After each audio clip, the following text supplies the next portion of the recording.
Hello, I'm Shaun Richards of Notayesmanseconomics. What I'd like to talk to you about today is manufacturing. This has become, as 29's developed, perhaps the story of the year. And there have been various factors playing around in this. Issues around the trade war, for example. In the United States, there have been the issue of President Trump blaming the US Federal Reserve for not cutting interest rates more. Except, as we look around the world, we see some places, in fact, being hit a lot harder, such as Germany, that now has an official interest rate of minus 0.5%. So as so often, politics isn't really quite that revealing about the economics. If we look at the situation, though, there is a lot more to this than the headlines. What do I mean by that? Well, let me give you an example from my home country, the UK.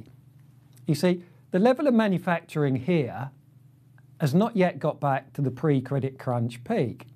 So here, if you're reading headlines or seeing online headlines about a recession, actually what we're looking at is an ongoing depression where we've never got back to where we started. If we carry on with that idea, there's a further twist to the numbers, because if you break them down and look at them over the last decade or so, actually all of the growth has come from 4 sectors. Or most of the growth, excuse me, always an exaggeration.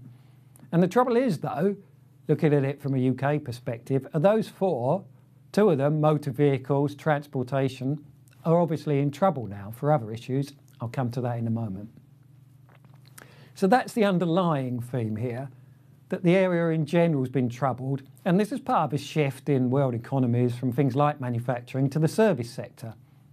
It's not often very well measured by the statisticians. Some of this switch is the same thing in a way, like the equivalent of offshoring.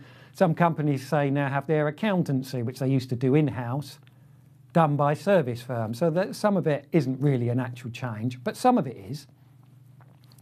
If we move on to yesterday, there was a bit of a shock number from the ISM report, a reading of 47.8, and this led to a lot of the recession numbers. If you don't follow those sort of things, 50 is unchanged. So a number above 50 shows growth, below it contraction.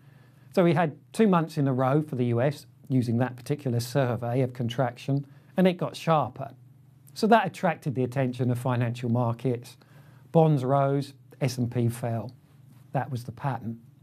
But you see, the US had been, in spite of the fact that it's the leader in the trade war, so to speak, it's been a bit behind the curve here because some other places have been seeing this for quite some time. There have been issues, for example, for Japan, because manufacturing is an important deal there. Although some of it, actually, it's got in places like Vietnam, so the story's complex. But in Europe, what's been the leader of the pack in terms of this regard for many years, if not decades, has been Germany. Except that in rowing terms has really called a crab, and the numbers now are down in the 41s on a scale of 50, as in showing quite a sharp contraction. And like in the US, in Germany this has followed through into the official figures, where we've seen various months of annual falls of 4 and 5%. So there's been quite a discernible change. And as I said before, this comes from a country considered to be strong in this area. Now, as well as the simple economics of a trade war and other issues going on, like, for example, the credit crunch era opened with a lot of things that were favourable for cars. Cash for clunkers, cheaper credit. But some of that's faded away now, at least cash for clunkers. There's the issue of China. And then, of course, in next, there's the issue of the diesel debacle. Volkswagen is a case in this. But also, there's a lot of mistrust now.